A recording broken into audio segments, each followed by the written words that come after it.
Welcome to the next generation of warfare, psychological warfare. In modern conflict, the mind is a potent weapon.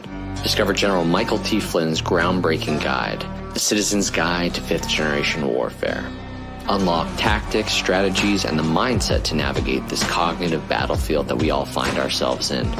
Equip yourself against manipulation and emerge unscathed. Unleash your potential. Order now.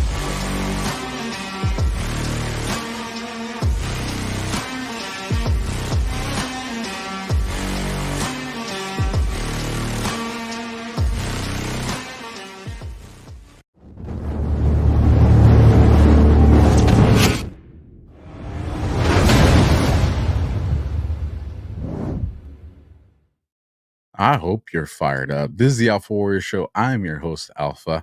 Special guest today, guys. One of my fellow Badlanders that finally cleared the schedule to come on the Alpha Warrior Show. I'm joking. Maybe I'm not. So before we hear from Ashe in America, let me get to two more sponsors. Actually, I do want to say one more thing. One of the reasons that I really look forward to tonight's show is I meet people at these conferences. We just had GART 4. I'll go on other shows. I'll go on these spaces. And people be like, oh, Alpha, I was following your content, but I didn't know you had a story. Like, oh my gosh. Like, I didn't know. Like, you're doing all this and you have this story. Well, a lot of you know Ashe, but you may not realize that she has a story and that everything that she's been accomplishing, like she has this battle in the background. So once you hear her story, it's just going to make you so beside yourself to be like, damn, and she still can do all this. That's why I'm excited for tonight. But let's get to two quick sponsors. First on deck, you guys, Goldco. Be prepared. It's easy. It's fast. Rich are buying gold. You guys trust Biden? Then just keep your money where it is. But if not, and you're worried about Big Brother, because by now you've heard of the digital dollar, it's being talked about a lot. And that's how you could get the government to kind of monitor and possibly control your purchases and your financial activity, which is a little bit too Big Brother, in my opinion. But unlike a digital dollar, precious metals, I'm talking physical gold and silver, can't be manipulated with the click of a button. So if you like the sound of that, head over to alphalikesgold.com to get your free 2024 gold IRA kit from my partners at Goldco. It'll show you how to diversify some of your hard-earned money with physical gold and silver, even if it's already in a retirement account. They'll show you how quick, easy, and simple it is. And as an American citizen, because that's something that's still kind of valued by some companies, you can get up to $10,000 in free silver with qualified orders. So at the very least, you want to be educated about your options. So head over to alphalikesgold.com to get your free 2024 gold IRA kit. All those links are down in the description, including the links to follow my great guest tonight. So our last commercial, America's favorite mustache. When I come back, we're commercial free. So I'll see you guys in 60 seconds. When I started MyPillow, it was just a problem solution, one product company. Well, since then, with the help of my dedicated employees, we now have hundreds of products, some you might not even know about. To get the word out, we're having a $25 extravaganza. 2-pack multi-use MyPillows, $25. MyPillow sandals, $25. And for the first time ever, our 6-pack towel sets, you guessed it, just $25. Our brand new 4-pack dish towels, $25. And I've never done this before. Premium MyPillows with all new Giza fabric, any size, any loft level, even king size for only $25. And there's so much more. So go to MyPillow.com or call the number on your screen. Use your promo code for our $25 extravaganza. Order $75 and over. Your entire order ships absolutely free. Free. That's three things. Three $25 things. It ships for free. My Pillow, my store, promo code Alpha, works at all of them. Let me bring on the lady you guys really want to hear from tonight. Ashe, how are you doing, my friend? Oh, I'm great. Thank you so much for having me on. And you're completely full of shit. I have not resisted coming on your show at all. I love you using that line a lot. But I appreciate the kind words that you said at the top. I'm excited to be here. Lots to discuss. It's my show, Ash. I get to tell the story however I want to tell the story. I'm just kidding. I'm just kidding, guys. Truth matters. But Ash, no, it's, you know, one, I always tell people, if you want to know what's going on in our country, especially with the elections, you better be following Ash and CanCon, Brian. Like you two have like the utmost respect for me. But people also need to understand, like, you are on top of these things, you're studying all these things. Meanwhile, like, you got to fight. You Yeah. have a story, and not everybody knows that story. So, where do we start? Well, let's start to how the kind of road to the lawsuit, and then talk about the lawsuit. I think that probably makes the most sense. I always wanted to be a journalist. I in 1995, so before mainstream internet, before we had social media, we still used the card catalog to look things up in 1995. I wrote my journalism entrance essay on how headline news would be the downfall of the informed American population. And I was talking about CNN headline news, that 30-minute cycle. You remember that 30-minute show? And you get all the news around the world and in your local area in 30 minutes, and then you were informed, and people were becoming less and less informed. It hit a peak for me, and then it goes back to elections, of course. The 1992 election, I was 13.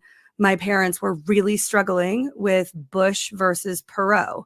They weren't going to vote for Clinton, but they really hated George W. Bush.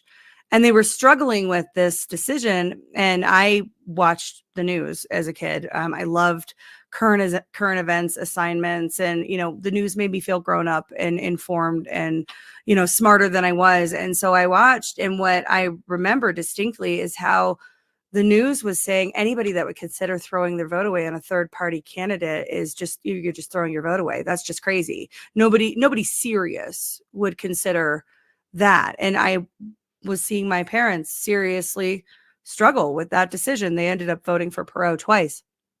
And so that made me skeptical. Before that, I loved the news, right? I thought that was how you got informed, right? By the time I decided to go to journalism school, I was hyper skeptical of it and, concerned that we weren't getting the actual truth from the news. So I went to journalism school, learned that is in fact true.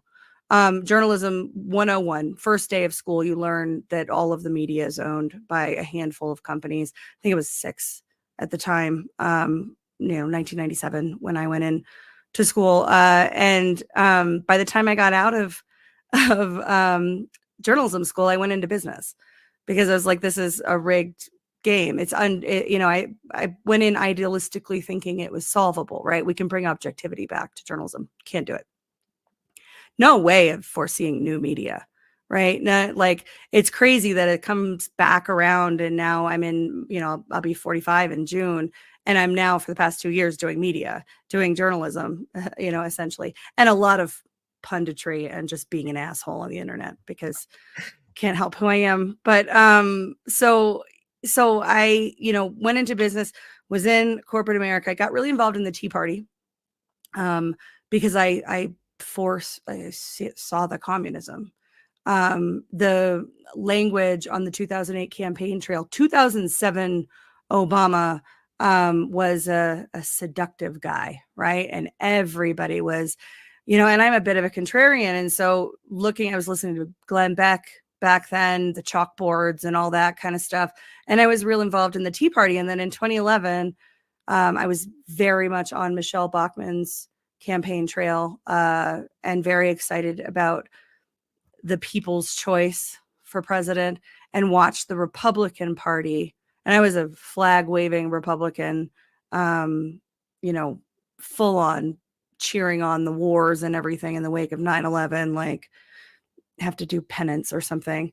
But I when the Republican, and it was the Republican Party that destroyed her candidacy. They orchestrated a walkout of her staff. There was all sorts of things. And if you remember that time period, she had taken on Brennan and Clapper and all those guys in a hearing about unauthorized drone strikes. And so she was punished and destroyed. But it was the Republican Party that did that. And at that point, I kind of got blackpilled. I was in the Florida Tea Party. We left Florida. We moved to Colorado. My husband and I met here in the year 2000.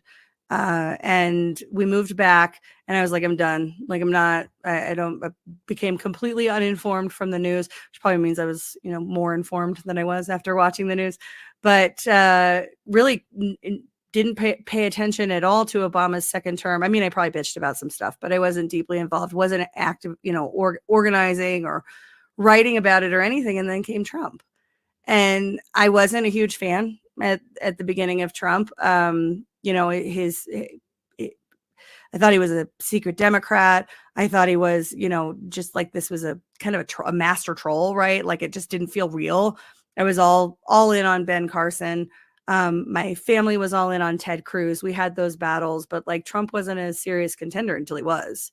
And then he was. And so it was like I kind of held my nose and voted for him. There's no way in hell I was going to vote for Hillary. So voted for Trump. And then there were two things. First was the all-out response to Trump, and the people that loved him, people that came to him. He said this a lot too, right? These people all came to me for donations, and now they hate me, right? They don't like, and that was odd. It was, they're always rabidly against Republican candidates, but it was it was a deviation, the response to Trump. The second was he did the things he said he was going to do. And that blew my mind because nobody did that, right? Nobody actually did the things they campaigned on. So I became a Trump supporter, all the impeachments and that kind of stuff, started writing again. I was on Medium at the time. And then, we get fast forward to 2020. There was a step in there in 2018. So I had stopped. I was in management. When I said I went into business, I worked for PwC for 16 years doing global change management projects. And then I moved to Slalom here in Colorado to do local because I wanted to get off the road and be with my family. And I became kind of specialized in the people and business side of cloud. As a result of that, I was taking a lot of technology coursework, AWS classes and all that kind of stuff. And the constitutionalist in me was getting more and more and more uncomfortable with what was happening with our data. Wait a second, we're actually helping all these companies shut down their own data centers and put it all in the hands of these 3-4 companies, Microsoft, Google, Amazon, IBM's in there. The more I learned, the more uncomfortable I got. And so I started writing about that and having a lot of thought experiments with my colleagues. What if? No, I know it couldn't happen. But what if the providers were bad actors? And it takes a lot of, no, that can't happen. The brand, the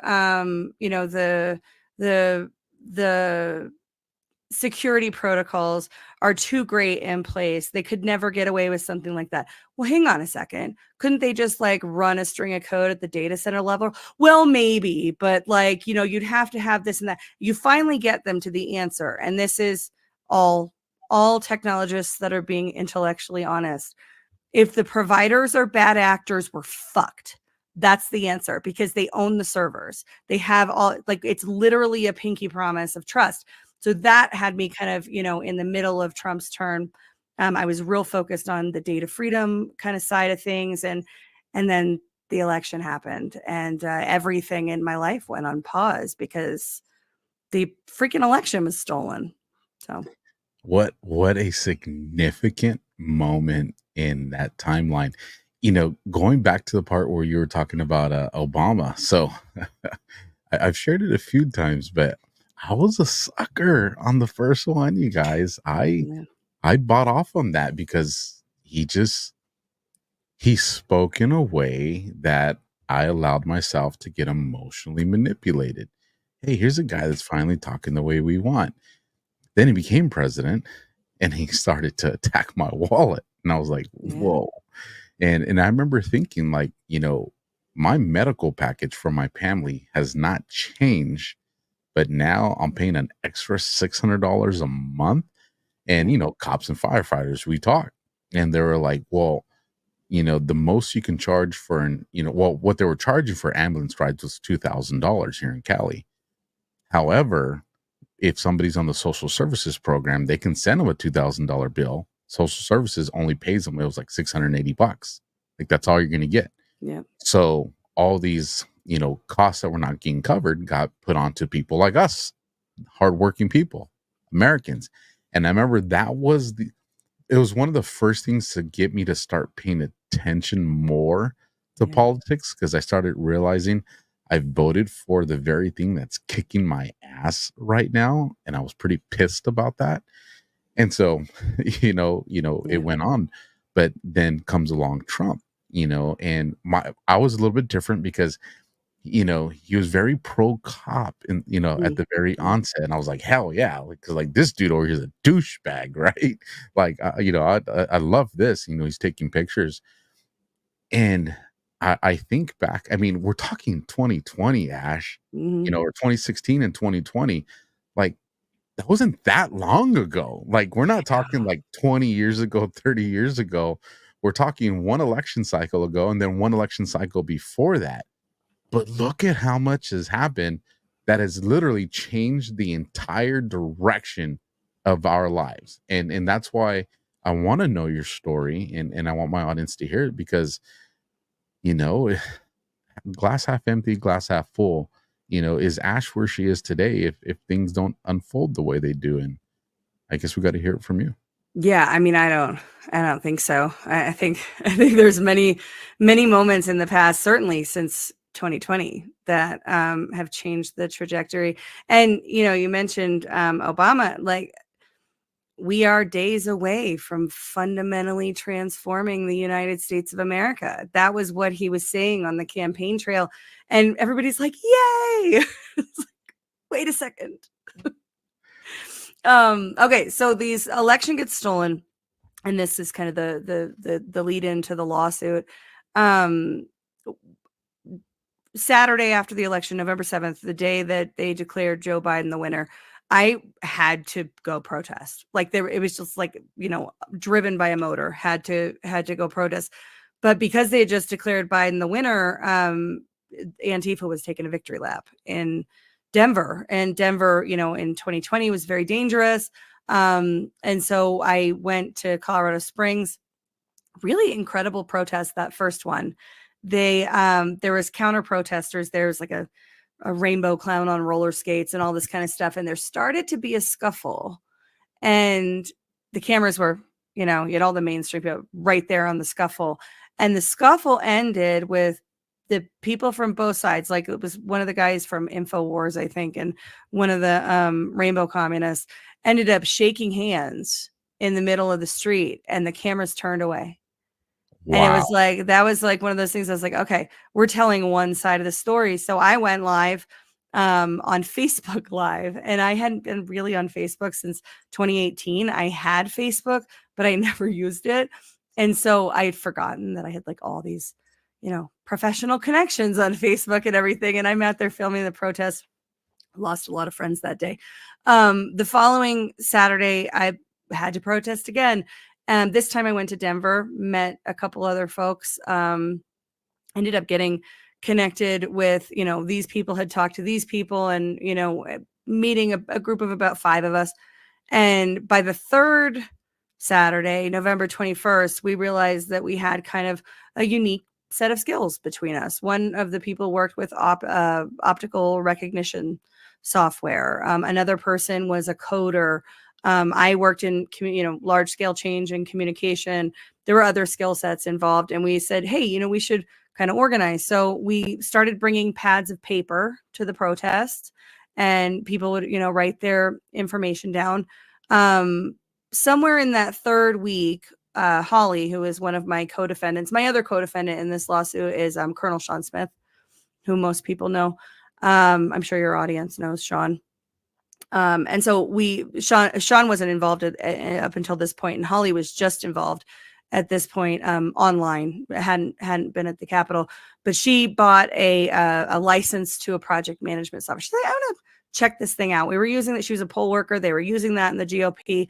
I want to check this thing out. And She bought this license, and then we started, taking the papers of people, signing up at the protests and putting them into this tool. We didn't want to organize on social media because for what I think are very obvious reasons, but literally everyone else organized on social media.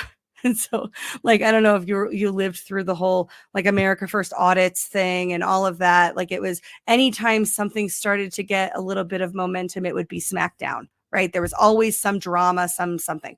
So we didn't organize on social media. We recruited on social media. We told, when we were pushing something, affidavits or write a letter about this or whatever it was, we did lots of stuff. We would, engage social media, but we really organized off of, which I think was a huge, great idea on our part. So after January 6th, we marched every day, every Saturday from election day to inauguration day. After January 6th, nobody would gather. Everybody was terrified. And so, we started having coffee shop meetups, people locally in their areas. Some people would drive from the north of the state down to Colorado Springs to meet at a coffee shop for an hour and a half in the morning. And we started organizing that way. We, the precinct strategy. So we were doing that before it was, widely known. Dan Schultz has been doing that forever. But in Colorado, we had some like America First elders of the party that were like, look, if we're going to change the party, we've got to take the voting rolls. We've got to get the people into the voting rolls. And so at the time I was like, screw your party. I'm not a Republican, haven't been since 2011 after what y'all did to Michelle Bachmann. So, screw your party. I'm, going to do other things. But a lot of this, one of the greatest precinct strategy wins in the nation, I think, is Colorado, and particularly El Paso County. But the Patriots, the America First Republican Patriots in Colorado, have taken the chair now. And this is Colorado. The military industrial complex runs the state. The El Paso County, largest county in the nation, or in the state, reddest as well. Only county in the nation that's home to 5 military commands. Very solidly red and controlled by the Uniparty, and within 2 cycles, solidly America First, and a proving ground for the rest of the counties to reclaim the state party. And they did this year, or last year. Dave Williams is the chair, endorsed by Trump, running for CD5 here in Colorado. But so the precinct strategy works. While that was all going on around, I want to say it was March, Dr. Frank came to Colorado up in Mesa County, met with some other local, grassroots groups there, and they started canvassing. So knocking door to door to check the record of the election.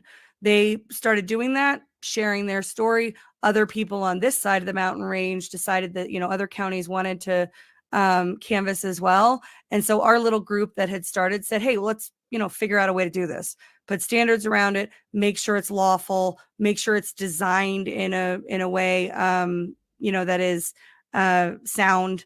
And that's the really cool thing about the American people, is that the ruling class looks at us like a bunch of useless eaters, but the people that were involved in designing our canvassing approach were data scientists, statisticians, mathematicians. We had a corporate trainer help design the training. And this was all happening organically. People just bringing their skills, skills, talents, and passions is what we say. Because if we're going to save the country, then we all need to use our strengths. And so there's something that go ahead. The crazy part about that too, Ash, is if all those people that you just talked about, if you put them under the umbrella of like an official company, just salaries of those people, it would have to be a multi-million-dollar company. Yep. But they want to call us the useless eaters. And it was all, so that's the one thing about USEIP. It was U.S. Election Integrity Plan. That's what we kind of founded. And it's just an association. We never incorporated. We never raised a single dollar. We never did any fundraising whatsoever. We said, look, whatever we need done, somebody knows how to do that. Somebody, America First, knows how to do that thing. And that was our recruiting pitch, was whatever it is for you. There's something that when you're doing it, time is flying by, you're super intellectually turned on, you know that you're doing what you were born to do. We want you to do that. So some of it was artwork, some of it was writing, some of it was designing very complicated data models, right? Like, the American people are amazing. And we designed what is, I believe, to be the most statistically sound canvassing methodology in the state. I didn't design it. It was a bunch of data scientists that came together voluntarily and designed it, and then had it peer reviewed by academics to make sure that it was sound. Counties then organized canvassing. It looked a little bit different county to county, but USEIP was kind of on this side of the mountain range, and not everywhere on this side of the mountain range, but for several counties, was kind of the umbrella idea of the canvassing operation that we were doing. And what that looked like was, counties did canvassing. I think we knocked on 10,000 doors that were included in the final report, all volunteer, didn't pay a single person. They were all trained.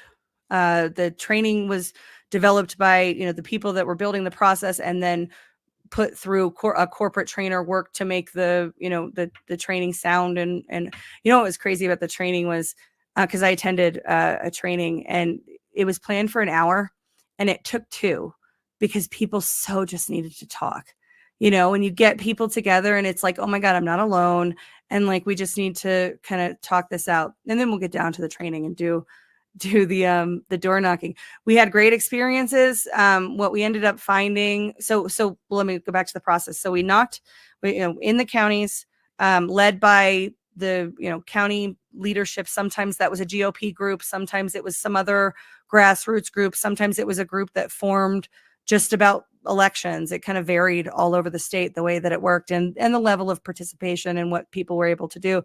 But 4 counties hit the statistical threshold needed to make assertions. And the way the study was designed, that allowed us to make assertions about the state as a whole, and found an 8 to 11% anomaly rate. Meaning, so in El Paso County, the first door that was knocked on was 3 voters on the roll, said that all 3 of them voted. They knock on the door, and the wife answers, and she says, oh yeah, I voted, by mail or whatever. And my husband, yeah, he did too. And the third person was her son. And she said, well, he's deployed in Hawaii. I don't think he votes in Colorado. And the Secretary of State's record says that he voted in Colorado. And so she said, well, do you think he's still maybe registered here, or do you know? Let's call him. So she calls her son, who's in Hawaii, and he's like, yeah, no, I didn't vote in Colorado. And the mom filled out an affidavit. And other times, like my first affidavit was 2 80-year-old voters, a man and a woman, who were registered to a storage unit. You have to be registered somewhere where you can lay your head, and you can't lay your head at a storage unit. Might be fine to be registered there, but it was anomalous. So, we weren't like hunting fraud. We were validating the record, going through and validating the record. We did that. After all of that was done, the information was collected, and the counties went through a curing process where they went through and took out anything that was, some overzealous walker or, frivolous stuff. True defects is what you're left with. And then that was given to law enforcement, varying jurisdictions, whoever had jurisdiction to investigate and do something about it. And that was the project. It was either right before or right after the report came out, we were sued. And we were sued by the NAACP, the League of Women Voters, and Mi Familia Vota for voter intimidation and voter suppression under the VRA and the KKK, the Voting Rights Act of 1965 and the KKK Act. And it was filed on March 9th of 2022. That afternoon, it was picked up by the AP. And by the next day, the story was run in local papers. It was in South and Central American papers. It was translated. It was everywhere. And we weren't served for like another, I think it was 10 days for me and 14 days for Holly. Sean was served first, but it was like the same day as I was, but earlier in the day or something. And so it was, it's, I'll probably pause there and let you jump in, but that's kind of I'm very well versed in lawfare now. Well, it's crazy because you lay it out perfect, you articulate it perfect. So anyone that's listening is like, well, I mean, we're talking about people, we're talking about people that's getting peer reviewed, everybody's on board with it. Yeah, the exposure of fraud is a side effect of it, but the whole purpose of this is to make sure that things are on the up and up. Mm. Who has a problem like that? Why would anybody have a problem with that? And then the fact that the AP picked it up that fast, Yeah. that tells you that it's a coordinated attack. This was something that they knew was going to be a lawsuit. They knew they had to get media behind it. They wanted to get, national and international media behind it. Why? Because it's the overwhelming thing to just make you guys submit and be like, oh, hold on, we weren't expecting this. Time out. Let's throw it in the trash. Forget it ever happened. But they underestimated the will of a bunch of patriots that were like, no, like, you're not going to cover up what's going on here, because that's what this is. You're suing us for voter intimidation, but the real intimidation is here. Acting on behalf of this illegitimate tyrannical regime that is trying to use you guys by proxy to actually intimidate us. Like, that's what's really going on. I mean, that's exactly what's going on. And so what I have come to learn is that this is a new kind of novel lawfare that the social justice activist law arms of major firms or law firms themselves are toying with. The VRA, specifically Section 11B of the VRA, has 6 cases, I believe, that were filed since 2020 about this kind of voter intimidation and voter suppression behavior of what they're calling us vigilantes, basically, that we're checking the record of well, they could make the argument that checking the record of the official, checking the government's work is vigilantism. They didn't actually make that case originally. The case that they made is that we were deploying armed agents to voters' homes specifically to intimidate voters of color, that we were representing ourselves as officials of the government and all of these things. Now, there is a severe deficiency in evidence for any of that to support any of those claims. And I'm not going to get too deep into the evidence, but what you're saying about like the intentions and how they've been in this case, we actually have quite a bit of documentation that will come out at trial. But what I've learned is, from these 6 cases and from our experience, certainly, is that these are never intended to go to trial.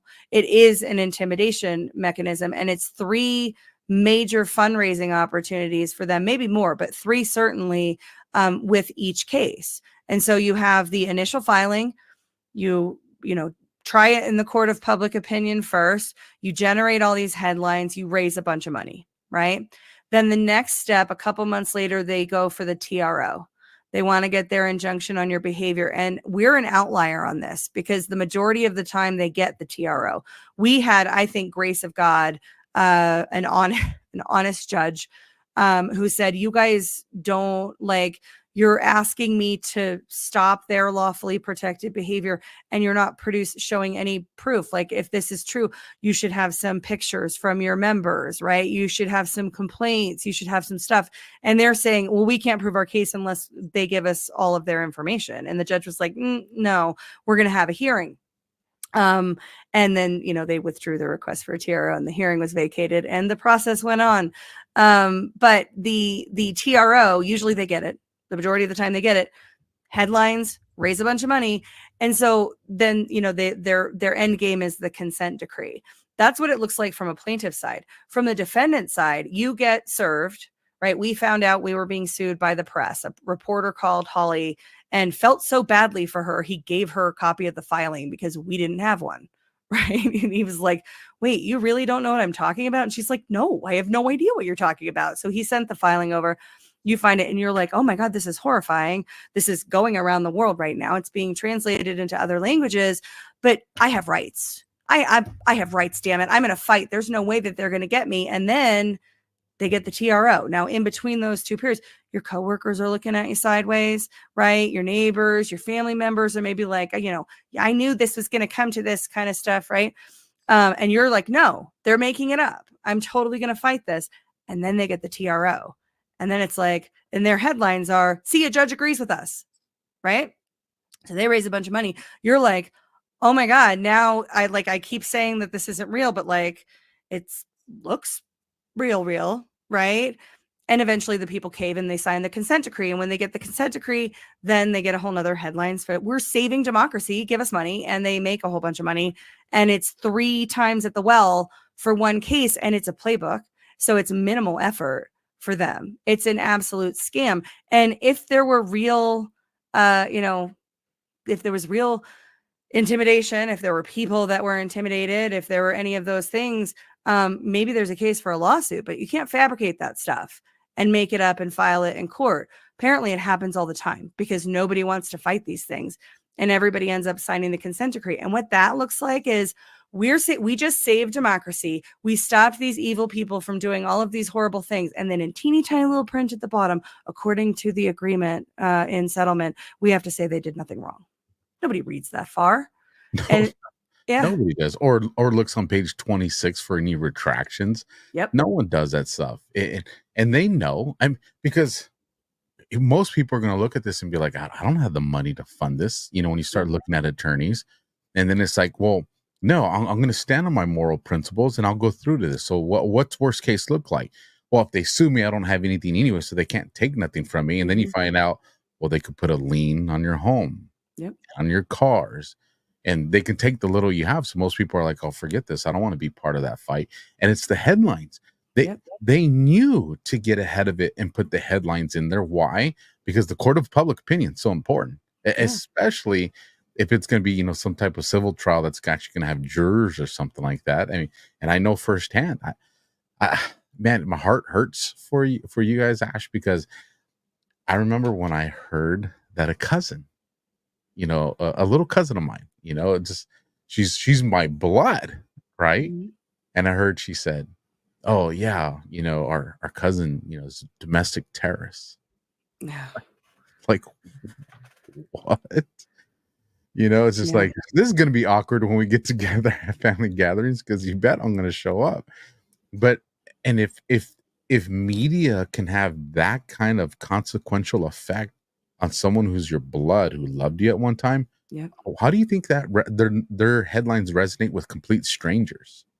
Or clients and business relationships of people that, that's been my impact.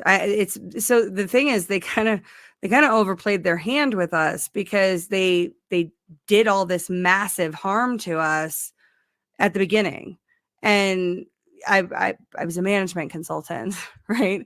It's a relationship-based business, and nobody's going to hire a communications consultant whose name is attached to the Ku Klux Klan. So they did all that harm. And then we got, to the eve of trial. Our original trial was scheduled for February 5th. And we got to the eve of trial, and our attorneys said, we just really think it's best if everybody said we would just settle. We'll just make this go away. So, trial is hard. And we're like, what? Like, no, I'm not ever signing that. I'm not ever signing and giving them the we're saving democracy headline at the expense of my entire livelihood. So at that point, last December, Holly and I fired our attorneys, and we are defending ourselves now. So that's been, it's been very interesting, but I'm learning tons, right? Like, I've read all of the rules of civil procedure, the rules of evidence. I have a trial handbook, going through all the arguments. I've read every case that's ever been brought under the VRA and the KKK Act, and both. I've read a whole bunch of First Amendment case law, because the canvas, first of all, freedom of association. So USCIP is a free association. It was dismissed as a defendant in January of 2023 because it's a free association, can't sue or be sued. It's just really an idea. So the case is against the 3 of us and not USCIP broadly. But freedom of association is a First Amendment protected right. And ironically, it was enshrined in the First Amendment by the NAACP. It's freaking boomerangs, man. Yeah. Well, one of the things, and I wonder how much a judge, how much leeway a judge would offer here. Because one of the interesting things is in a lot of trials, now granted, I've seen it from the criminal side, but it bleeds over into some civil stuff, is a lot of things that happen in these cases is we'll stipulate to this, we'll stipulate to that. Because, attorney's time is valuable, so, Yeah. hey, well, when you get to defend yourself, you get to say, not stipulating to that. Yeah. I want to have 120 witnesses take the stand that are going to say, no, we didn't do that. We're not going to stipulate. So you can keep your firm attorneys coming, and people get real nervous with that. But it's crazy to see this lawfare, being used against you guys. And I'm just like, man, like they did something like that on my case. It's the same thing, with the TRO for the red flags to take my guns. And then the day that we're going to go to put the agents on the stand, they dismiss the civil case. It's like, you mother effers. Yeah. It's Like, it's an abuse process, I think. it is. And It's like you do. they all do it. Yeah. You do. The lawyers aren't going to Yeah. fix a process that they're all benefiting from. The clients, the accused, and even the plaintiffs in a lot of cases are, they're the ones who lose out. Attorneys always get paid. Win or lose. They always Win get or lose, they always get paid. That kind of like a rigged system. Yeah. Like a really rigged system. So it is, but I also think, and I think we see this with President Trump's cases. We certainly saw it with the 14th Amendment trial. I believe that the Constitution is still in effect. I think that courts are bound by the Constitution, not the Colorado Supreme Court, obviously.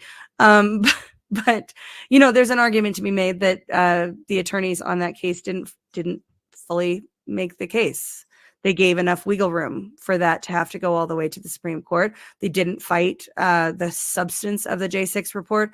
They fought its admittance because they said it was political. But once it was in, they didn't really address any of the substance of that report. It all made it into the final order then, right? So in my view, and I cover a lot of trials, right, at all different levels of the process, federal, state, cover a lot of trials. And the one thing that that I think is true is that if you make your case, if you have the facts, the evidence, and the law, you don't leave a vacuum of information. You don't waive your right to bring arguments. You bring the arguments, you lean in, and you make your case. I think you have a shot, right? I'm never the person who is going to say, oh, the judges are corrupt. There are certainly judges that I think are corrupt. Kaplan, Engoron, I think both those guys have abused their discretion to such an extent that it resulted in manifest injustice against President Trump. And that is a judicial abuse of power. That's judicial corruption, in my view. Certainly there are, but I don't think it's all of them. And I don't even think it's all of the leftist appointed judges, right? I think that the law still matters. And I think the Constitution very much still matters. And so that's where, we're focused on making the case. I think we have the facts, the evidence, and the law on our side. So, well, and this is where the facts and the evidence definitely are on your side. Is one of the reasons why I think they have these issues to make the case. And I think this is something that's going to benefit me. It's going to benefit you and others that choose to take a stand against lawfare. Is they're so used to the system washing itself out and never actually seeing the inside of a courtroom for trial's sake, that they've gone sloppy and lazy with making their case. And they do just enough to get a judge to sign off on it, but they don't ever go the distance looking at, when a criminal case would be a conviction, or in a civil case, what would be a win, because it never goes that far. And I think now they're starting to see the, like, oh, they're going to represent themselves. So now we're really going to have to do this stuff. They know when you self-represent, judges, I don't know if it's policy. It might be policy. Have to. However inartfully pleaded, you as a pro se defendant deserve your day in court. I'm paraphrasing the case law, but yes, there is, if you make a procedural misstep or something, you're supposed to have a certain amount of leeway. Now, our approach is to not need it, right? We're trying real hard to follow all the rules. And I think, we're probably not getting it all perfect. We're not lawyers, right? We're like learning the law and the case law and, all of the arguments and all of the things. Well, but here's my tip from the 14 years of being in a courtroom. Lawyers are really good. Some of you in the audience might be lawyers. Listen, it is what it is. I love you. Do your penance. But lawyers are really good when they get to stack a template on top of a template on top of a template. Where I've seen all lawyers, and even really good ones, get shook up is when something happens that operates outside the scope of the template. Yeah. And one, you guys are already starting there by the self-representation. So really interesting. But I mean, we're supposed to be in a world where if the evidence and the truth says this is the way it is, that's supposed to be it, but there is some level of corruption. But I agree with you.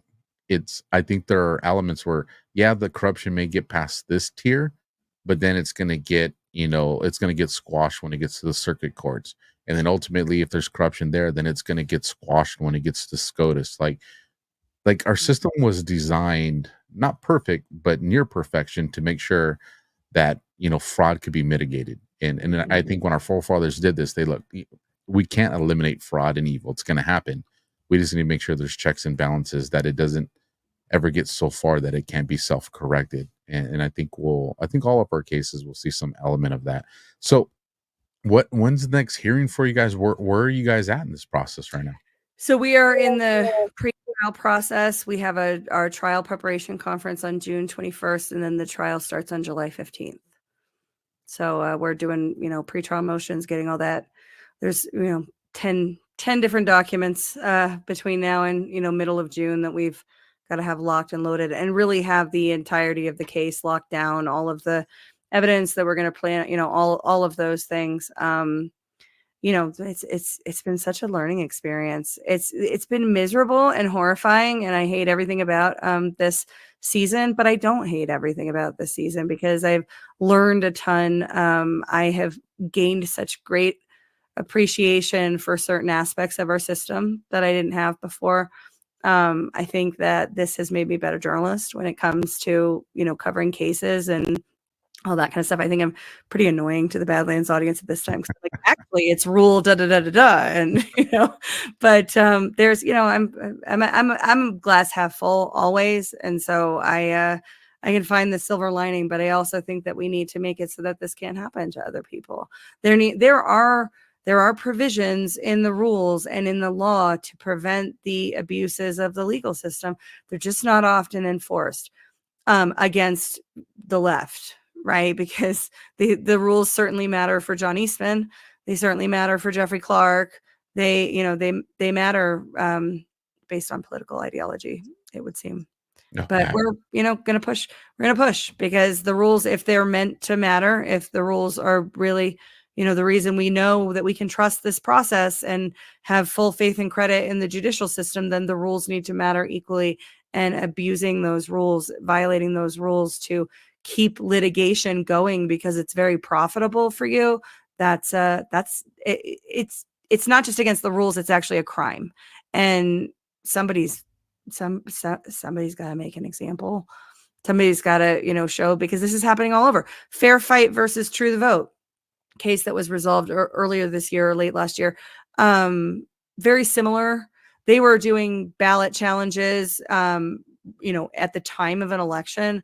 Our conduct was totally off cycle. It was the summer of 2021. There's no federal election or anything happening, but there's a municipal election coming up, but it was still months away as our conduct was happening. But there are, similarities because it's the same law that they charge us under. And that case was pretty incredible because it was the same kind of thing. Greg and Catherine were like, no, we're not taking your consent decree, bring it to trial. And when it came down to it, they had way more evidence and witnesses than the plaintiffs in our case have. At the end of the day, they couldn't prove that Greg and Catherine's rhetoric or conduct, or True the Votes rhetoric or conduct broadly, that any of that impacted any of those witnesses, that there was any, these things do matter. They do. If you make them prove their case, they have to prove their case. And if it's a case like mine, a case like True the Votes, they're not going to be able to prove it. It's all going to be, well, we've got this academic to come in and talk about how, even though we can't prove our case, we totally prove our case because everything's just so intimidating. Trump derangement. I don't know. Well, a couple of things to that too is well, one, I'd be very curious, and I don't know how much you guys have gone or what ability you guys have to subpoena information, but I would want to go to the root of who was ground zero for this complaint and lawsuit. And then from there, I would start subpoenaing texts and emails, because if you can just find the mistake that they didn't get rid of that shows a government connection, that is a hell of a game changer, because there's no doubt in my mind, whether it's ever able to be proven or not proven, there's no doubt in my mind that people in much higher pay scales and G scales than we are saw this and said, holy shit, look what they found. Look at the impact it has. And as soon as what they're doing gets templated in 49 other states, we got a major fucking problem on our hands. So we need to shut them down. We need to destroy them. And we need to make sure that we do it in a fashion that all these other people that may have some semblance of an idea to do this are so terrified about what we're doing to them that they don't do this. That kind of shit doesn't come from people just in Colorado. That comes from people that are in the special little triangle that says, we picked up this and let's address it. And when you start giving, you start getting people, here's the reason why I say, if you can find the government connection, because the second you can find the government connection, us as government, when I say us, because when I was in law enforcement, there's certain things constitutionally we have to get. And the reason government operates through proxy is to circumvent those constitutional things. And that is a big no-no, ladies and gentlemen. And if you can find that, Ashe, if you guys can find that, holy shit sauce. So I want when this airs, I wonder if Brian is watching. He's going to be laughing so hard because yes, and I'm not going to talk about it here. I'll talk to you about it offline, but I tell, so when I've talked to other people about things, they're like, damn, Alpha. I'm like, listen, the same mistake the FBI made when they came to my house. You don't get a award from Congress as a cop or a detective unless you know what the hell you're doing. You don't get now granted, he's a clown, but you don't have James Comey send you an award for something you did unless you know how to do what you did. Yeah. And now I get to use those same thought process and skills to say, well, you A's ain't supposed to be doing this stuff. And it just, they taught me a lot of things that they probably wish I didn't know. So I'm really looking forward to the boomerang on your case, because you talked at the beginning about, Alpha, I know your content, but I didn't know you had this story. I knew your story before I knew any of your content. I think you were on Conservative Daily, and it was a long episode, deep into all of the footage of the flashbangs and everything. And you weren't even there. You weren't even there. And to do that to a fellow member of law enforcement with your children in the house and that, it's absolutely despicable. And that will boomerang. I have no doubt. There's no doubt it's going to boomerang. And based off of what I heard from the court of public opinion, people are going to say, and you better pay Alpha for all that stuff. And like I'll say, you better pay Ashe and all of them, because there's a lot of turmoil that happens like that. There's a lot. I mean, we won't go about this, publicly, but, it even creates issues within family. I mean, stress it's hard. It is hard to deal with stress, even when you're doing things the right way. And even when you have truth on your side, stress is still stress. It still pisses people off. It still hurts people. And kids, you and I both have kids. There are impacts of this entire process on my children. Certainly, I imagine on yours. There has to be with what they did to you guys. It can't just be like, oh, whoops. Yeah, we were a little crazy about Trump. We overshot there. No, you character assassinated me before you ever even handed me the allegations. They went around the world and were translated into multiple languages before I ever even had a chance to read them. And that's intent. And you raised a shit ton of money on it. So no, there's harm there. And I have to have a remedy for that harm. There is so much harm there. What I remember the first time, they offered me a plea, and I'm like, you're out of your damn mind. I'm like, thank goodness, because my resume is, I have a phenomenal resume. And I remember this one guy, because he goes, I know we wouldn't have been your first pick. Not with the resume like what you have. He goes, if you don't mind me asking, like, how many other places have you applied to for this, position? I had those 5 other ones. And he goes, listen, I'll tell you why they're saying no. Your FBI hit is popping up. I go, but there's no conviction or nothing. He goes, no, but it's popping up. And he goes, I'll tell you. He goes, you could do a better job than anybody we've interviewed. Hands down. You better do this. He even told me, he goes, you could do my job.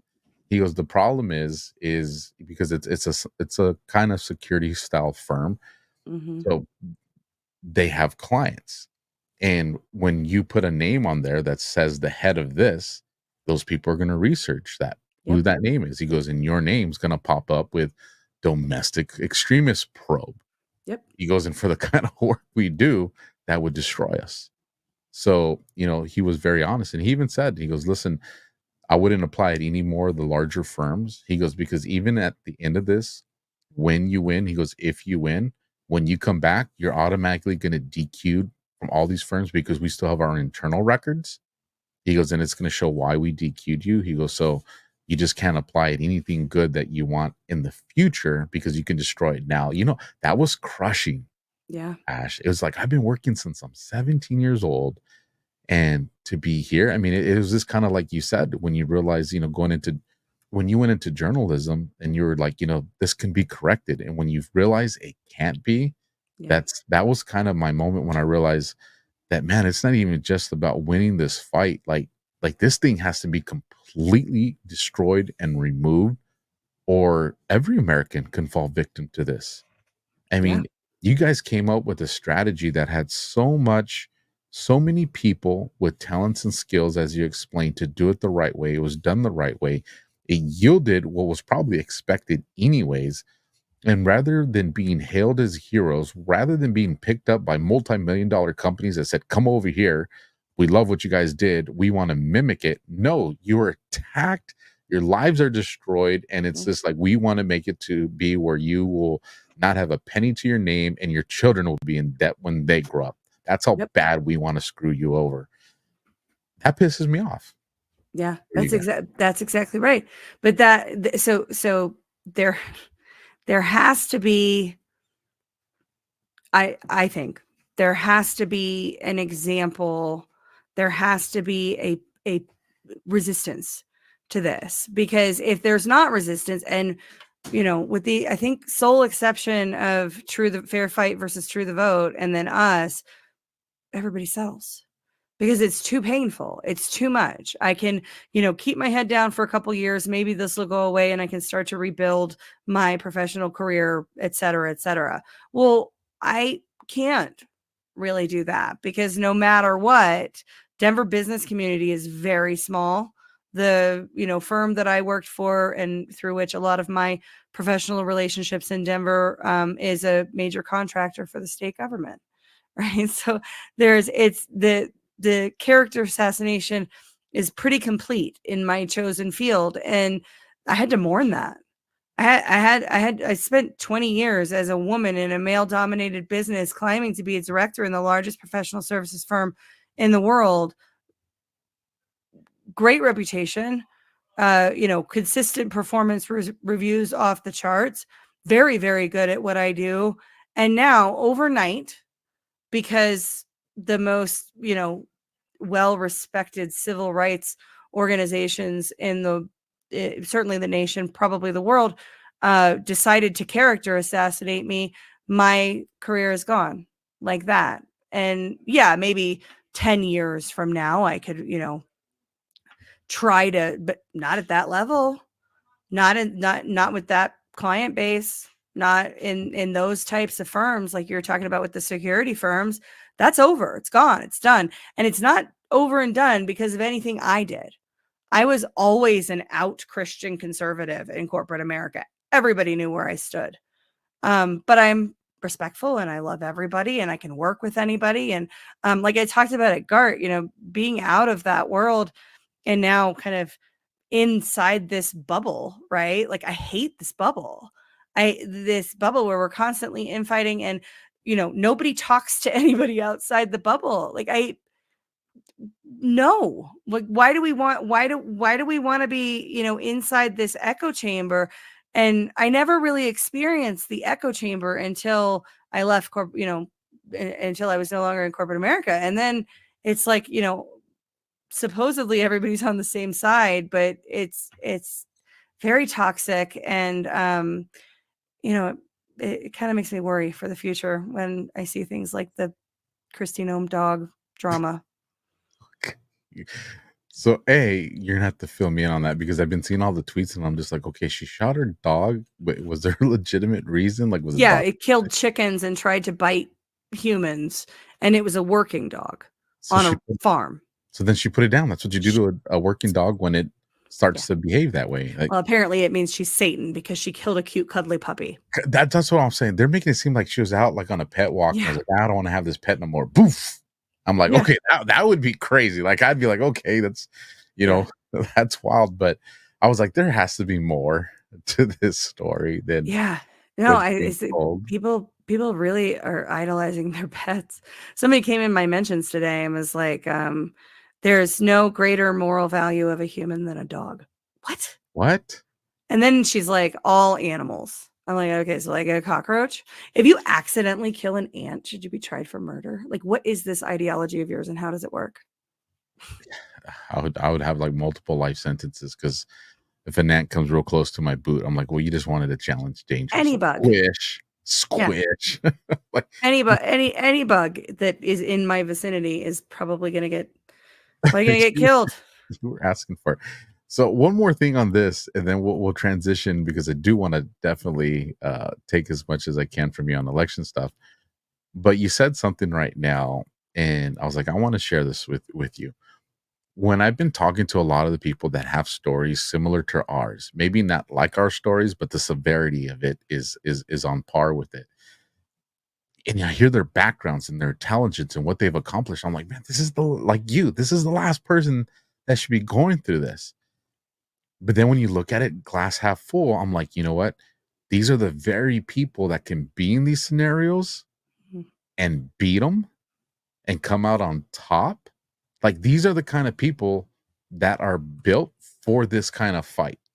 And call it divine intervention or whatever people may want to call it. But I think that as much as it may suck for us, I think there's a reason why we were chosen to carry our respectful crosses.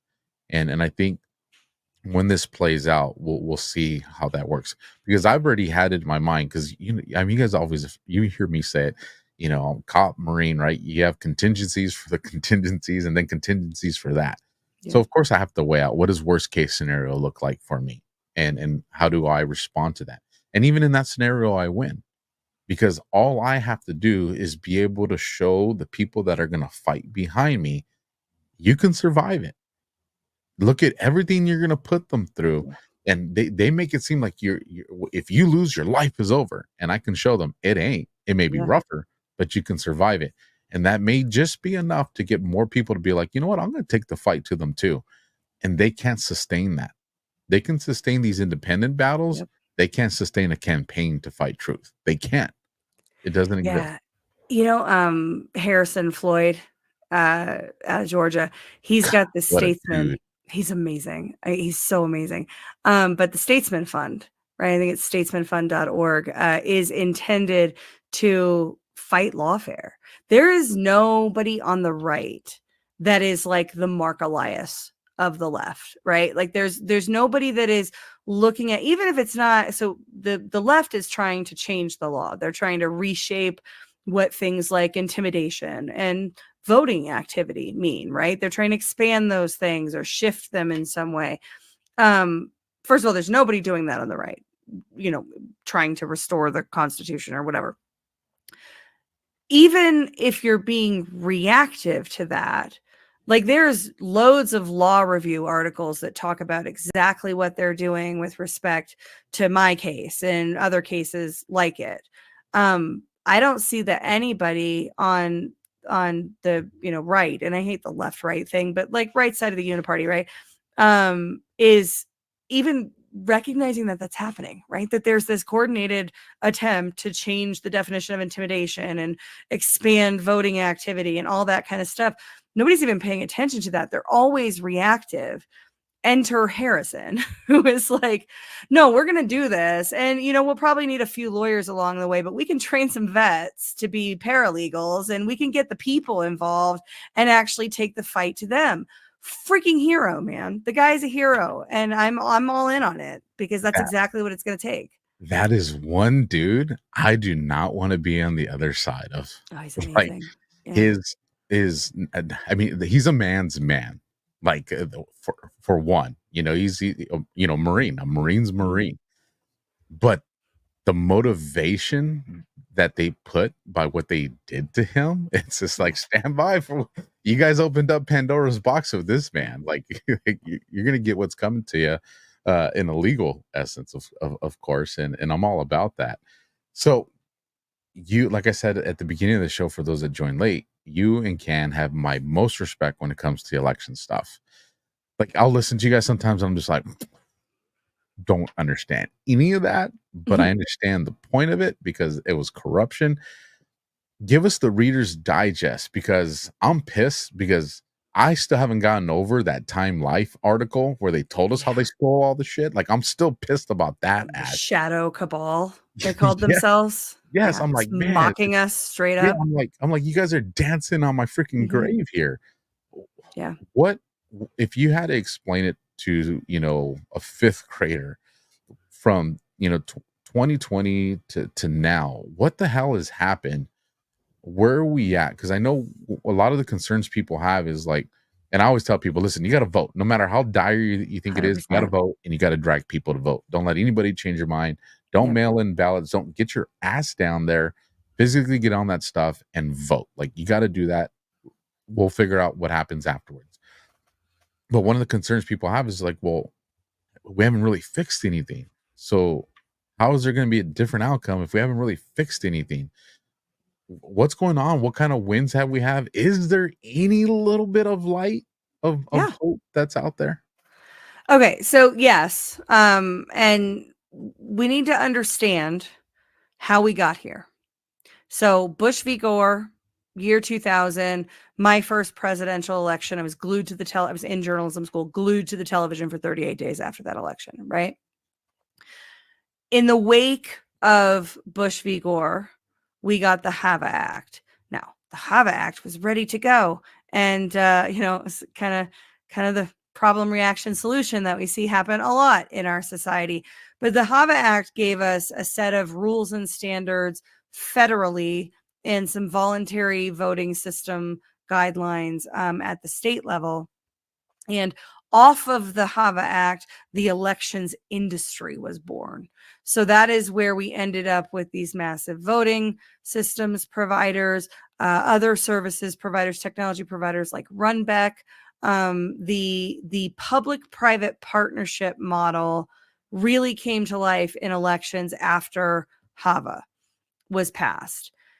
Fast forward, and I'm going to use Colorado as an example because every state is a little bit different and all the timelines are different, but I know Colorado's.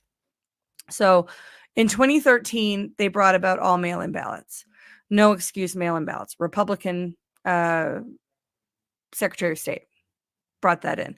That same Republican Secretary of State did an assessment of bringing in technology, right? Voting, the electronic voting equipment, Dominion machines and whatnot. They did an assessment of many of them. I don't know if they did an assessment of all of them, but many of them, and came up with a set of standards for how to bring about voting systems in Colorado elections to save democracy or some shit.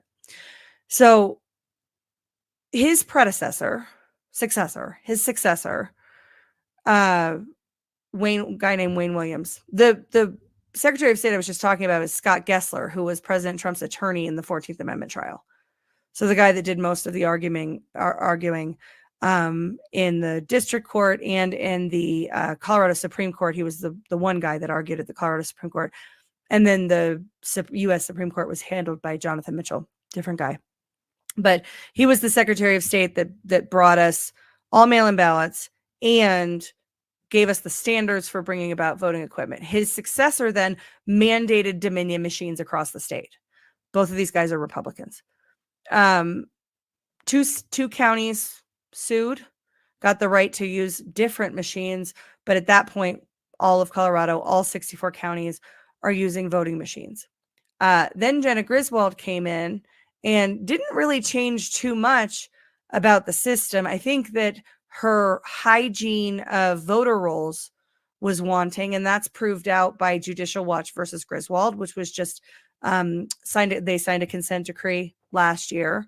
So Jenna Griswold entered a consent decree with Judicial Watch about her voter roll hygiene and maintenance. And as a result of that agreement, she has to provide Judicial Watch with a set of data every year for like 5 years, maybe more than 5 years. So that's a win. Jenna Griswold never gets in trouble for anything. So that's kind of a big deal.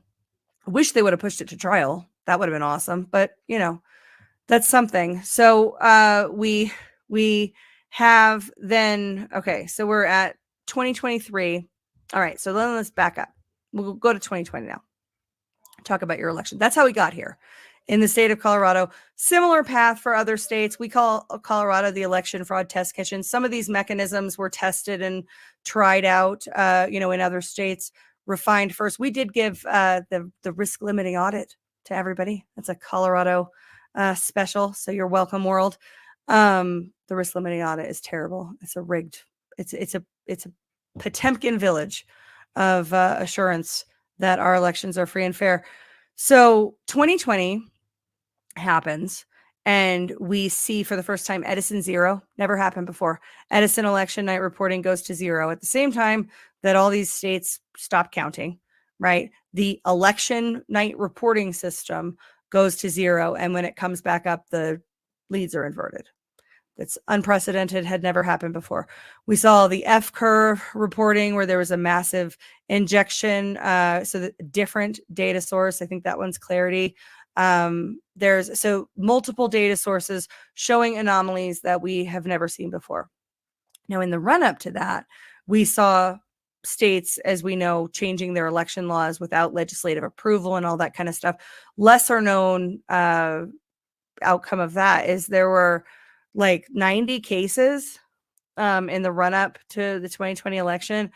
30 of them were decided on the merits. And of those 30, President Trump won 22 of them, or the Republican.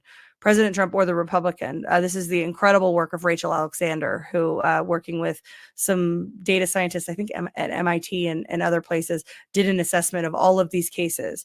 And for the cases that were decided on the merits, President Trump won 22 of 30 cases. You will not hear that, right? But what that shows is that there was a coordinated effort to relax election laws, change the rules, get it so that it was very, very easy to cheat in 2020.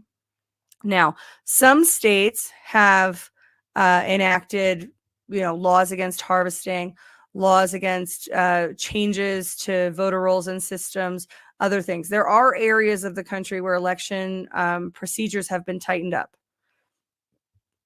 There are way more areas where they haven't. And what we saw, if there's a real case to be made that it's all a disclosure operation, because what we saw in 2020, those of us who were like, oh, hell no, this isn't right. There was a whole bunch of people that were like, you guys are just sore losers. You're crazy. Not even Democrats, right? Like people within our families and communities. Oh, you guys are crazy. It's not stolen. Then 2022 happened.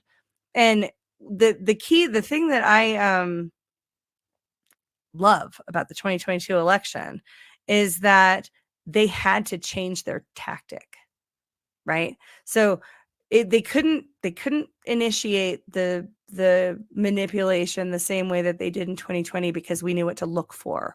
And so what did they do? Well, in Arizona and other places, we had drawer 3. And all of a sudden, oh, we're just going to take them to MTech. We're going to take all the ballots to MTech where the Runbeck high-speed scanners can scan the ballots. And that was a massive awakening. It was really what needed at that time, because what happened in, there's 2020, everybody's kind of on board, everybody's fighting for election integrity. And then as soon as the municipal election happened in November of 2021, it was midterm election season, and the majority of people went to join campaigns and start working on the political stuff, and the election integrity took a back seat, right? By the 2022 midterm election, because of what a shit show it was, right? And it was supposed to be a red wave. We were supposed to see a massive red wave, and that was from when the ballot was very generic. And the more specific the ballot got, the more names, came into focus of who was on that ballot, the less red that wave got, the smaller it got, right? Trickle. It was, and I personally think that's because they were stealing primaries. That is my opinion, of course. But they certainly stole primaries here in Colorado. We did a whole big recount of it, and I was down there reporting on it. And the guy right in front of me is changing the ballot totals from the original label, from the original count, to match the recount right in front of me on video. And I went and I showed the press, like, this doesn't seem right. I'm no elections expert, but I did work for an SEC audit firm for 16 years. And I'm pretty sure that this would not hold up in any other domain. Oh, you don't know what you're talking about. You're not an elections expert. So there was lots of broken seals on boxes, all kinds of things. 54% error rate in the logic and accuracy testing on the Friday. You don't hear then they, the official narrative is everything was great. We totally passed. It's awesome. Right. Elections are stolen is what it is. That being said, in 2022 for the general, they had to change their tactic. I think they have to change it again. I don't think they can get away with it. Any steal at this point is going to be so unbelievably obvious because President Trump is up in every demo, not every key demo, every demo. He's up with young voters. He's up with white women. He's up with black voters. He's up with Hispanic voters. He's up. He's up in every demo because people are looking around and like, oh my God, I didn't vote for. I don't want to be communist, right? Like, I know the orange man is bad, but like, I don't want to be communist. Let me jump in here real quick. Yeah. 2 things I want to say. I'll say the quicker one first. I interviewed P. Ray. She's the Chicago Red lady, Black American. The Trump retruth saying, hey, we're going to get Chicago back. And I asked her, does what we see on mainstream media reflect what the community looks like in Chicago as far as the support for Trump? As far as, because I'm going off of media and movies and all that, and I'm under the impression that the cops hate you guys and you guys hate the cops. And she's like, no, we love the cops. We have an amazing 15th precinct. And she shared all these, and I was like, oh, I never would have guessed that, right? And then she's talking about there was a post, and I don't remember the college, but you could tell it was a very strong minority presence at this college. And they were pretty much summoning the alumni and staff as well was involved to rescind an invitation for Biden to come to speak at that college. It's like drenching rain, and they're out there just to rescind an invitation. There's nobody going to convince me that they won't go vote. Like, if they're standing in that kind of rain to rescind that, they're voting. Yeah. So it was very promising to hear that from a place like Chicago, because then that means that everything out there is probably a lot different than what mainstream media is trying to push. And I wanted people to hear from her. Here's my concern, because I agree with you completely. They've had to change their tactics. They know everybody is really watching. They know that we're watching for tactic 1, how they cheated, for tactic 2, how they cheated. So tactic 3 is they got to just make Biden win just by a little bit, because nobody's going to buy a massive win. So how do you win by a little bit, but make sure you win? And this is what I don't scares think the they shit can. out of me when it comes to the mail-in ballots. Hmm. Because when we mail in ballots, it gives them the numbers to look at to be like, okay, here. It gives them where they need to address it, and it gives them the leeway to make it, in other words, to get the cheat to look as organically possible as they can, so it doesn't draw too much attention. So people could be like, 1,000 votes, okay, maybe there. Let's focus on over here where there's 200,000, right? Yeah. And this is why, and I know a lot of people like Scott Pressler, but this is why I'm huge against the push for Yeah. mail-in ballots. I think whether he's making a mistake, some would argue compromise, whatever the case may be, I'm completely against mail-in ballots for that reason. Am I being paranoid? No. So I think Scott Presler has done an incredible job registering voters, and I think that that's amazing, and I think that we should register all the voters, right? I don't want to impact that at all.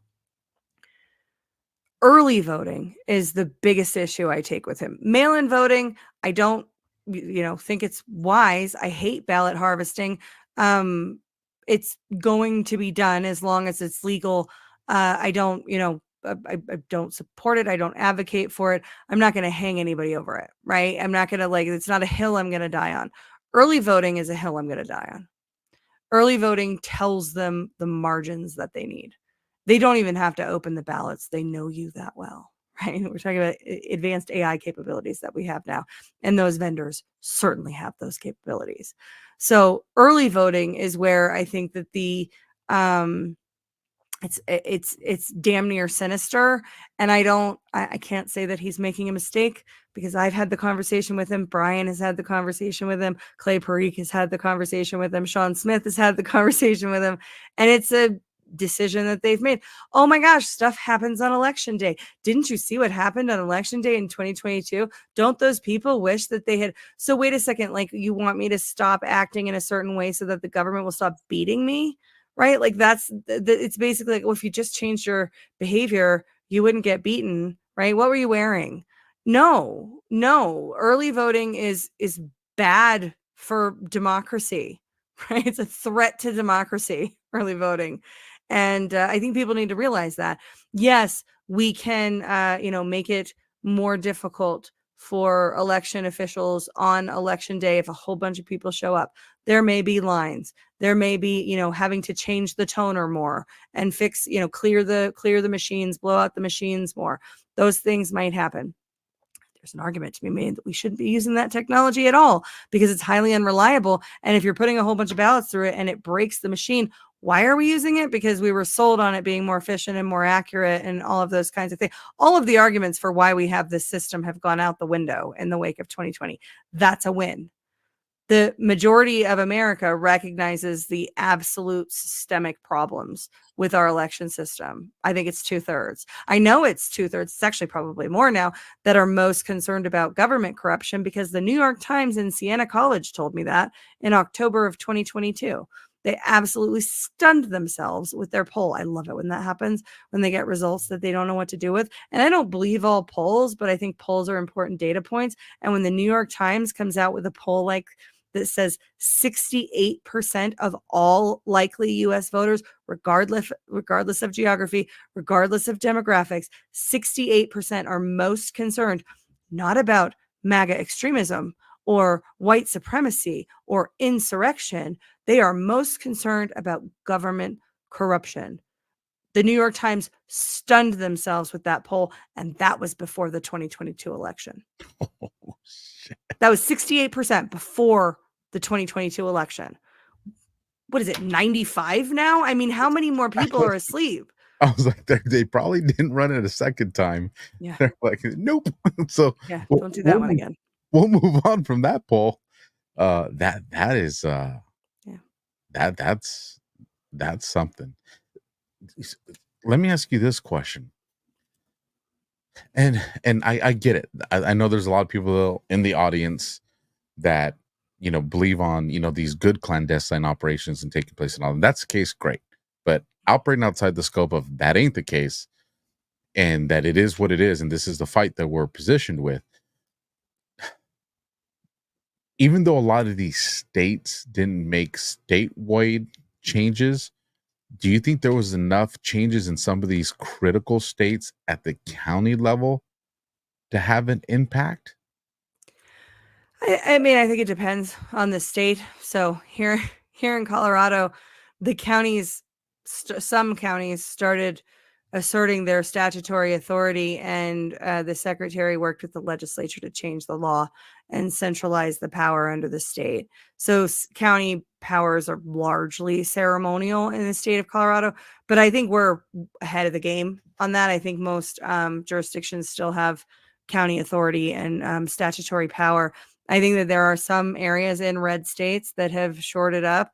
I think that there are a lot, and this doesn't get nearly, you would think, Scott Pressler would talk about this since he's in Pennsylvania, but there are areas like in Pennsylvania where the expansions that they did illegally to the law in 2020, they made them lawful.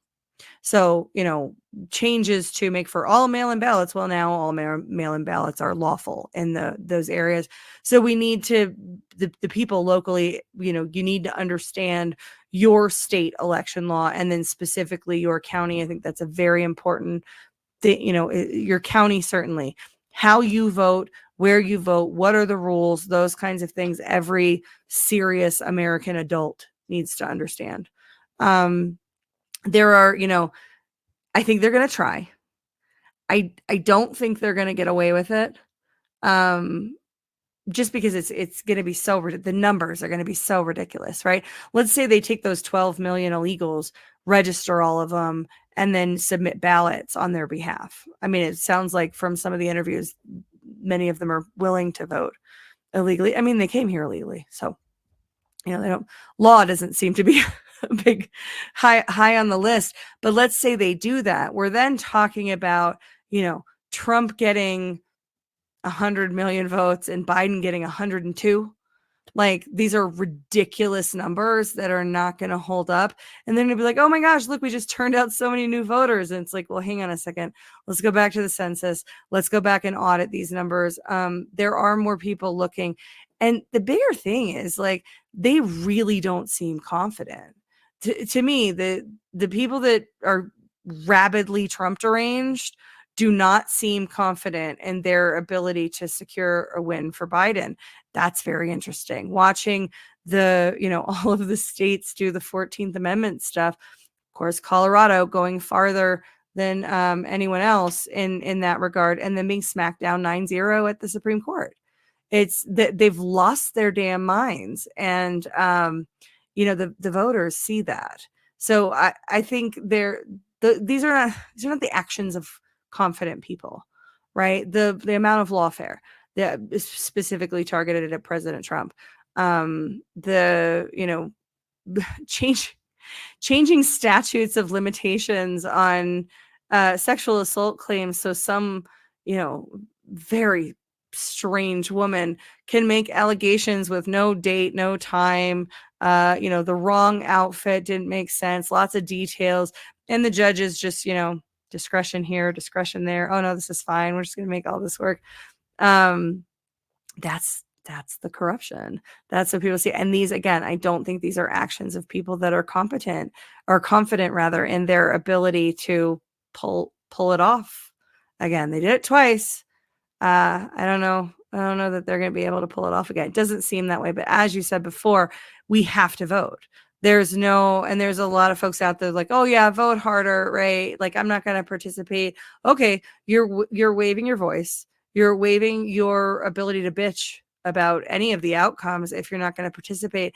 And whether or not it is manipulated in an insurmountable way. President Trump keeps saying, make it too big to rig, right?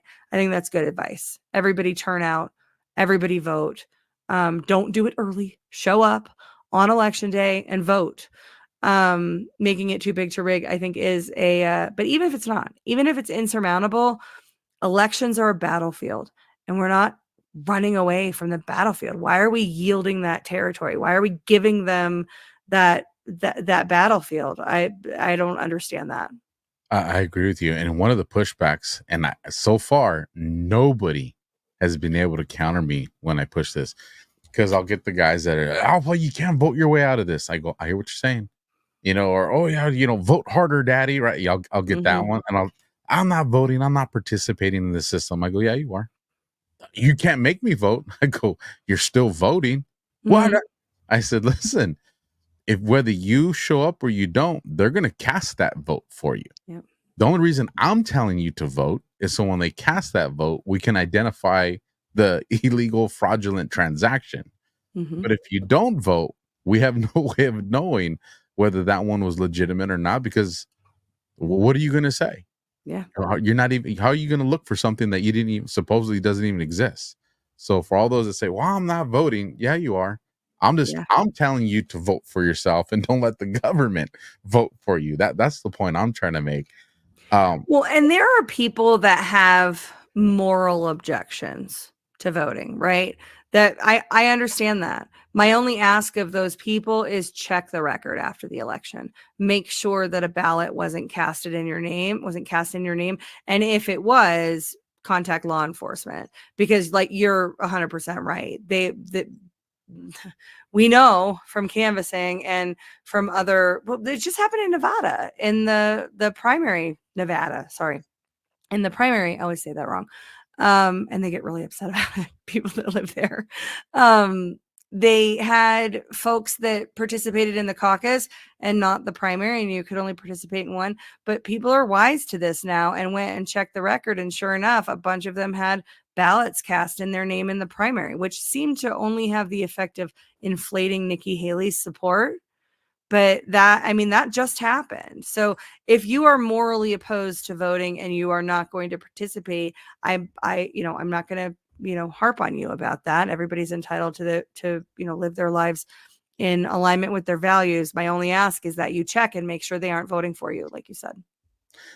Well, Ashe is such a sweetheart for having that stance. I'm going to tell you, if you're morally not voting, you're voting for Biden, because Pretty much negative has a value in this current election. So what I'm telling you is, suck it up, Buttercup, for this one.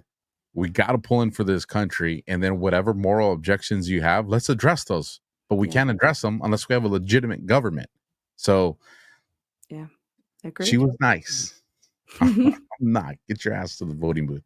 As we wrap it up, some people have made pretty good arguments for why they don't want to participate in the beast system, and I get it. I understand. Like I can empathize. I really can.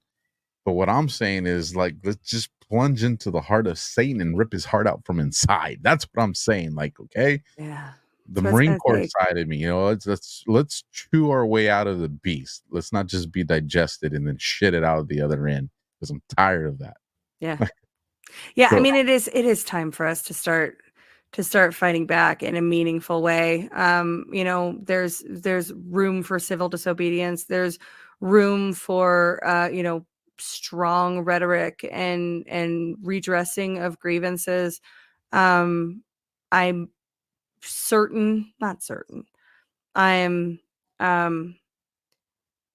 very much expect that we are going to see the Gaza protests turn, 2020 2.0 at some point. They were clashing with police a couple days ago here in Denver yesterday. Maybe it was. And that's, as it gets warmer, it's going to escalate. So I think we're going to see a lot of chaos, a lot of attempts to destabilize us, a lot of attempts to keep you focused on fighting your countrymen and your neighbors and not focused on the radical communists trying to enslave all of us. I will vote until I'm in a gulag. So. I'm there with you. I think what we're going to see with these Palestine protests is, I think for the first time, we're going to see a three-way protest. You're going to have, and obviously I'm talking about the agent provocateurs and stuff like that. 'Cause there's a legitimate Palestinian people that are protesting, legitimate Israeli people that are protesting. But I'm talking about like the plans. Yep. But I think the three-way that we're going to see here is we're going to see it's going to be Palestine, it's going to be Israel, and then we're going to see this term that's been being used a lot lately, Christian nationalists. Because Like, if you can is get that like Patriot Front? Is that those guys? it's going to be those guys and others, because it's confusing. Because if you ask a lot of Christian, there's just confusion there. Nobody really has the a strong grasp around it. But I think because if you have three entities fighting each other, then who's right, who's the bad guy? Well, are we team, they team? It just creates more debauchery in that chaos. But I do think we're going to see that summer of love, and I think we're going to see it revolved around those three different religions. It's really it's an interesting take.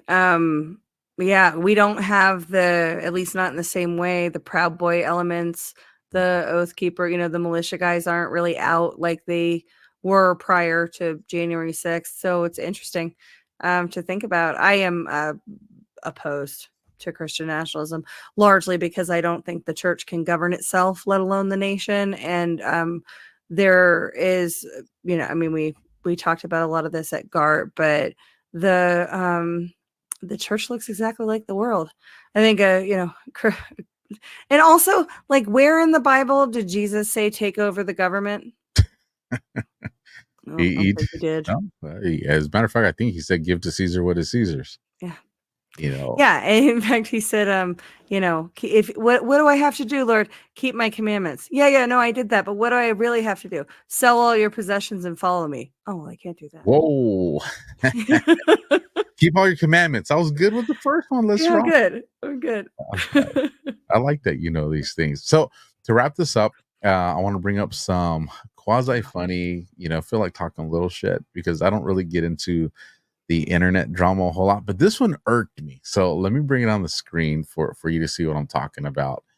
And so these two pictures started circulating. I saw them on other people's feed. This is ALX, huge digital footprint on social media, with Harry Sisson, who is, in my opinion, a paid puppet for the DNZ to go push some really everything that we're against in conservatives. He's pro-vaccine, he's anti-gun, he's anti, complete free speech. The dude, he hates Trump, hates MAGA, calls the J6 an insurrection. Like I don't like this clown. And then you have Ashley St. Clair. And for the record, I was following both these people. I was following ALX and I was following Ashley. And you hear her. I probably am too. Yeah. Posing with these people. And at first I saw it and I was just stupid. But then people started to tag me on like some of the replies. And then that's when I got a little bit more, because they were like, well, what am I supposed to do? Punch them or what? And then I was just like, okay, now you're hearing like your base telling you, I'm not okay with this. And you're trying to make them seem like they're overreacting. And this is just kind of my opinion. And then maybe I'm wrong on this, but the way I see it is, it's if one, we like you were saying with politics, the uniparty, it almost seems like this content creation world of, influencers that, so you guys all post this on social media, but then you're just all tapping beer bottles and wine glasses at kind of like Congress. Kind of like Congress. Is that what's really going on here in this narrative warfare? Because, we kind of talked about it earlier. Like if you're in an event and you cross paths with these, I'm not saying that you have to be disrespectful. I'm not saying you can't engage in some proper discord, all those, but to be doing a thumbs up picture, like you have people in your base that are dealing with vaccine injuries, that have lost people to vaccines. And this guy's telling people, go get your 4th booster. Like completely doesn't back off from it. Yeah. You have people, Carbon Mike, that's looking at 20 years out in New York, on a Second Amendment issue. And this guy's all for, I mean, your base for his hobby. That story is so messed up. I'm pissed about that. Yeah. And you're out here doing a thumbs up with the guy that's all for the persecution that these people are going to. It's just like it pissed me off. So let me ask you this. How much Twitter revenue do you think those three made off this?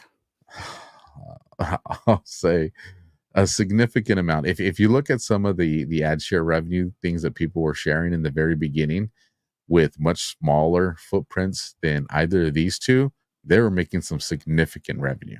Yeah. Like they were bringing in some money. So, and this obviously generated a lot of impressions and conversation. So, you can see the ads when you go through the comment section. So it's being paid. The ads are there. Yeah, I mean, we talked about earlier, like I will be professional and respectful to anyone I cross paths with. I'm professional and respectful to the leftist journalist, editor in chief, actually, in Colorado that put me on a list and named me the 5th most dangerous election denier in Colorado. I will not be disgusting or disrespectful to him, right? Like, that's just not who I am or how I'm built.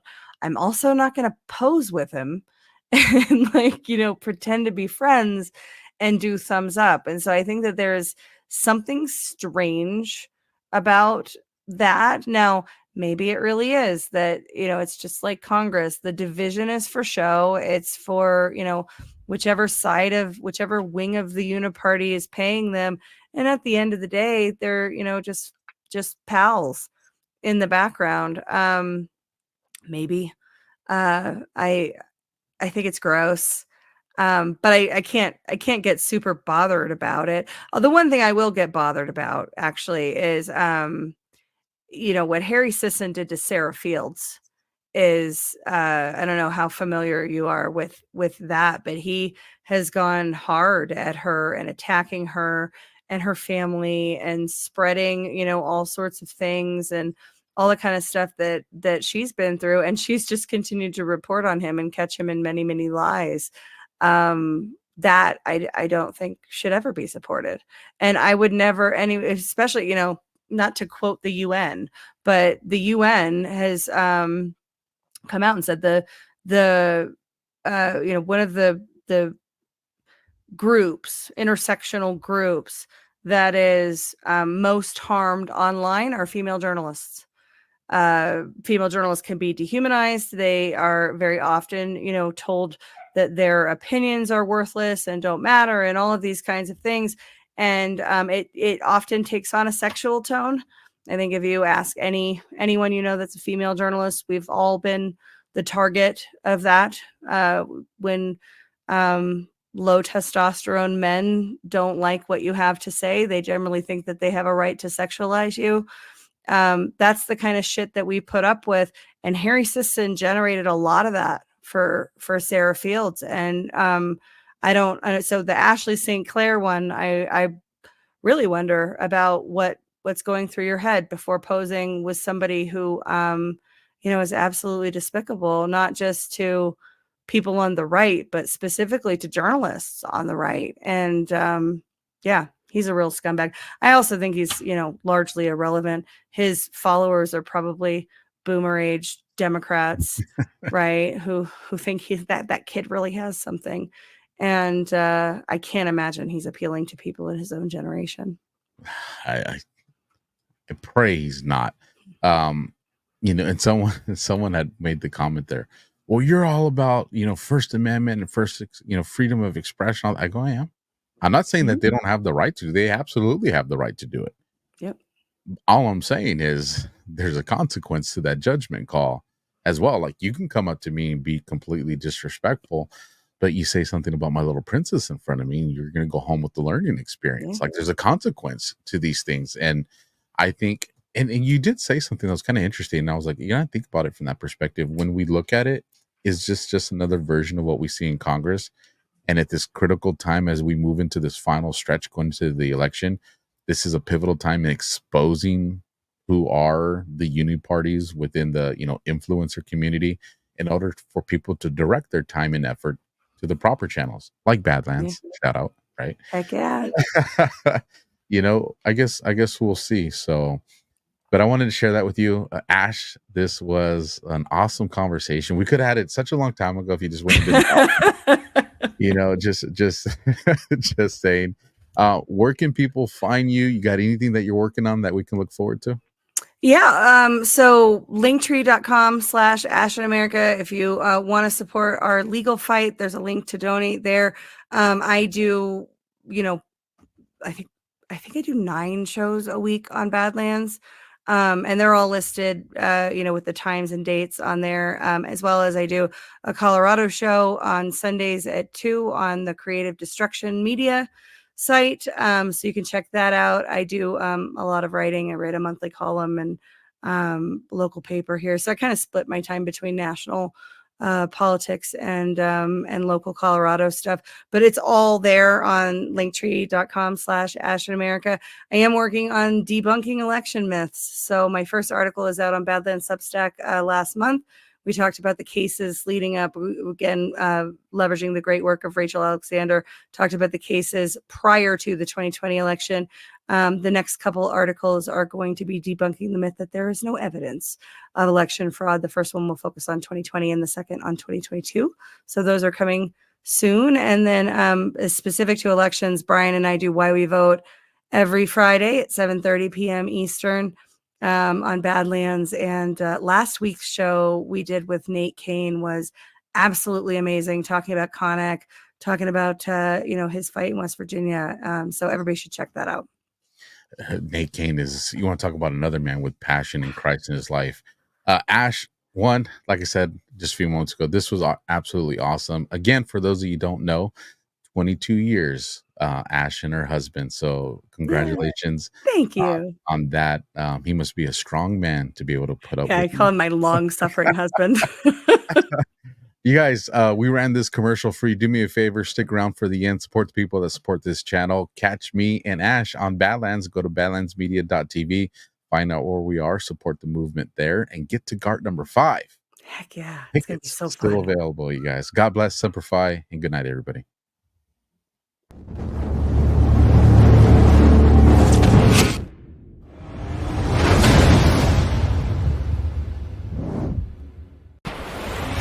President's former national security advisor, Lieutenant General Michael Flynn, pleading guilty today to lying to the FBI. Flynn knew exactly how the system worked. He knew exactly what the intel world had been up to. He understood its funding. They had to get rid of Flynn. There was a moment where I just felt like I was drowning.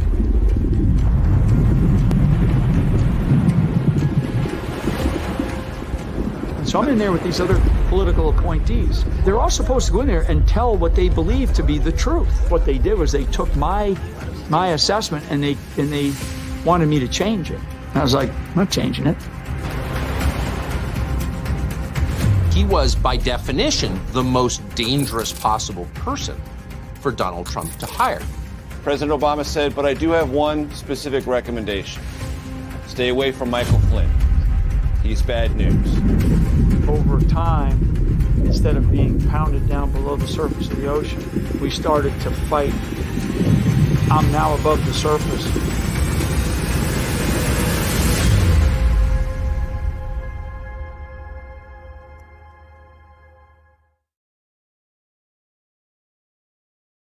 I'm excited to announce we're having a huge MyPillow spring sale. And here's a few examples.